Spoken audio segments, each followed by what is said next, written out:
রায়গঞ্জ লোকসভা কেন্দ্রে তৃণমূল কংগ্রেস প্রার্থী কৃষ্ণ কল্যাণী এবং বাম কংগ্রেস জোট প্রার্থী আলী ইমরান রামাজ ও বিজেপি প্রার্থী কার্তিক চন্দ্র পাল তিনজনের মধ্যে সকাল থেকেই গণনা শুরু হবার পর থেকে হাড্ডাহাড্ডি লড়াই চলছিল। পরবর্তীকালে খবর সম্প্রচারিত করার সময় পর্যন্ত 53,000 ভোটে কার্তিক পাল এগিয়ে রয়েছে বলে জানা গিয়েছে। তবে গণনার হিসাব অনুযায়ী যা দেখা যাচ্ছে তাতে বিজেপি প্রার্থী জয়ী হওয়ার পেছনে বাম কংগ্রেস সমর্থিত প্রার্থী আলী ইমরান রামাজের একটা বিরাট ভূমিকা রয়েছে। সেটা হচ্ছে উনি গোয়ালপুকুর, চাকুলিয়া এবং করণদিঘি এই সমস্ত এলাকা থেকে বিপুল পরিমাণে ভোট পায়, যেটা তৃণমূল প্রার্থী কৃষ্ণ কল্যাণীর জন্য ফ্যাক্টর হয়ে দাঁড়ায়, কারণ ওই দুর্গগুলো ছিল তৃণমূল কংগ্রেসের।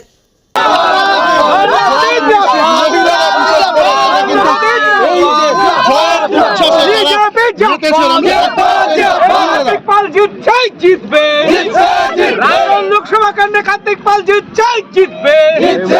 भारत माता की, भारत माता की जय श्री राम। মহিলারা তারা কিন্তু বিশেষ করে মহিলারা তারা কিন্তু আবির খেলায় মেতেছেন। আমরা হর মোদে, হর মোদে, হরে রাম। জিততে চলেছে। অবশ্যই মহিলাদের সঙ্গে কথা বলবো, আপনার কাছে যাবো।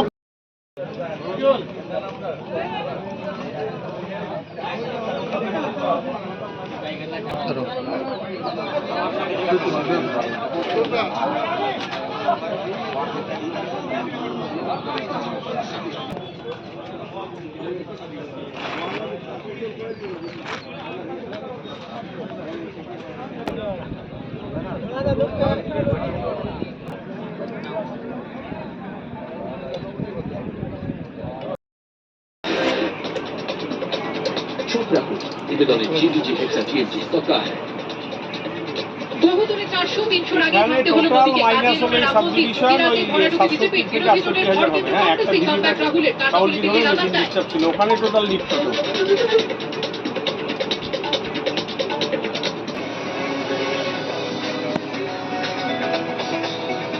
না টোটাল আমি বলছি না, শুধু এইটুকু বলো তাহলে ডিফারেন্সটা বেরো যাবে। না তোমরা কি 12 রাউন্ডের রেজাল্ট পেয়ে গেছো? না বলছি 12 রাউন্ডের রেজাল্ট পেয়েছো? কি বলবো বলতে আমি তো এখনো কিছু জানি না, আমি জাস্ট কাউন্টিং ভেন্যু থেকে বেরোলাম, আপনাদের মাধ্যমেই জানতে পারছি। ফাইনালি আমি এখনো কিছু জানি না, এখন হয়তো ফোন করে জানতে পারবো। আমি ফোন করি নিয়ে দেখে নিচ্ছি কি ফাইনাল সিচুয়েশান। আমি এখানকার রিপোর্টটা মোটামুটি একটা অ্যাপ্রক্স পেলাম। এই সাব ডিভিশনের কাউন্টিং শেষের দিকে একটা মেশিন ডিস্টার্ব ছিল জন্য ভিভিপ্যাট কাউন্টিং হবে, বাকি সব বুথের কাউন্টিং হয়ে গেছে। এখানে দাদা একটা বিষয় বলছিলাম যে প্রায় 42,000 ভোটে আপনি এগিয়ে রয়েছেন, তাহলে কি মনে করছেন জয় নিশ্চিত? না এটা এখন জয় তো নিশ্চিত আগেই ছিল, আমি এখনো ফাইনালি কিছুই জানি না, জাস্ট আপনাদের মুখেই শুনলাম। 53,000 প্লাসে লিড হচ্ছে। না দাদা, আপনি জিতেই গেছেন, ধরুন যদি জিতে যান তাহলে কি করবেন? এতদিন তো বলেন এগুলো পরে আমরা ইসলামপুর ডিসিআরসিতে এখানে আমাদের ভালো লিড আছে। ইসলামপুর ডিসিআরসিতে এখানে ইসলামপুর, চাকুলিয়া, গোয়ালপুকুর 3টা বিধানসভা এখানে গণনা হয়েছিল। তার মধ্যে ইসলামপুর বিধানসভাতে আমরা মোটামুটি 23,000 ভোটে লিডই আছি। ওভারঅল রায়গঞ্জে 4টা বিধানসভা ছিল, মানে করণদিঘি, রায়গঞ্জ, কালিয়াগঞ্জ, জেন্তাবাদ। তো এখন পর্যন্ত যেটা ওভারফোন আমরা খবর পেয়েছি যে আমরা পিছিয়ে আছি পার্লামেন্টারি কনস্টিটিউয়েন্সিতে। পরে কিছুক্ষণ পরে আবার আরও কিছু ফিগারটা পাওয়া যাবে। আমরাও নিজেও আমাদের বিশ্লেষণ করব সাংগঠনিকভাবে যে এই সিটটা আমরা কেন হারলাম। গতবারও এই সিটটা আমরা 60,000 ভোটে, ঘটনাচক্রে আমি প্রার্থী ছিলাম, 60,000 ভোটে আমরা হেরেছিলাম। এবার এখন পর্যন্ত ফিগারটা আমরা কত ভোটে আমরা পিছিয়ে আছি এখন পর্যন্ত সেই অঙ্কটা আমরা এখনও পাইনি। যাই হোক, যেটা বুঝতে পারছি যে আমরা পিছিয়ে আছি, সিটটা আমরা হেরে গেছি, এটা ঠিক।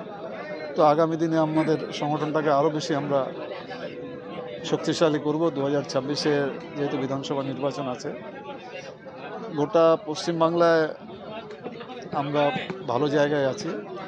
গতবার তো আমরা এখানে 22টা পেয়েছিলাম, এবার আমরা 28টা 29টা আমরা এগিয়ে আছি। আমাদের ভোট পার্সেন্টেজও অনেক বেড়েছে। আগামী দিনে আমরা রায়গঞ্জ লোকসভা কেন্দ্রে কী কী কারণে আমরা হারলাম সেগুলো আমরা বিশ্লেষণ করে সেগুলোকে আমরা তার পরের বারের জন্য বা ভবিষ্যতে আমরা যেন সেটা কারেকশন করতে পারি সেই চেষ্টাটা আমরা চালাবো। বলছি কানাডা, বিষয়টা হচ্ছে যে কৃষ্ণ কল্যাণী নিজের খাস এই এলাকা থেকে ভালো ভোট পেল, কিন্তু নিজের খাস তালুকে ভোট পেল না, এটা কেন? এটাই ওখানে বিশ্লেষণ করার ব্যাপার আছে যে এখানে কালিয়াগঞ্জে যেহেতু কার্তিক পাল কালিয়াগঞ্জেরই ক্যান্ডিডেট ছিল, ওই জন্য কালিয়াগঞ্জে এমনি আমিও যখন লোকসভা নির্বাচনে 2019-এ দাঁড়িয়েছিলাম তখন 56,000 ভোটে আমিও কালিয়াগঞ্জে পিছিয়েছিলাম। রায়গঞ্জেও সেখানে আমিও 40,000-এর কাছাকাছি ভোটে পিছিয়েছিলাম। তো এটা একটু কারণগুলো আমরা বিশ্লেষণ করব। উনি বিজেপি থেকে তৃণমূলে চলে গেছিল বলে কি এটা অন্যতম কারণ হতে পারে? মানুষ এটা ভালোভাবে নেয়নি। উনি তো জিতেছিল বিজেপি থেকে, এখন পরে তৃণমূল কংগ্রেসে উনি যোগদান করলেন, পার্লামেন্ট ইলেকশনেও ওনাকে নমিনেশন দেওয়া হলো। আমরা দল আশা করেছিল যে এই সিটটা আমরা জিততে পারবো, কিন্তু আমরা জিততে পারিনি।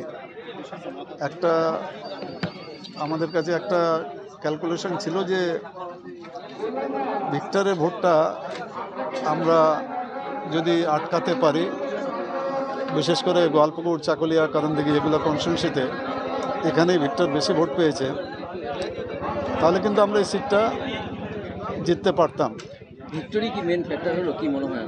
ভিক্টরের ভোটটা আমরা আটকাতে পারিনি।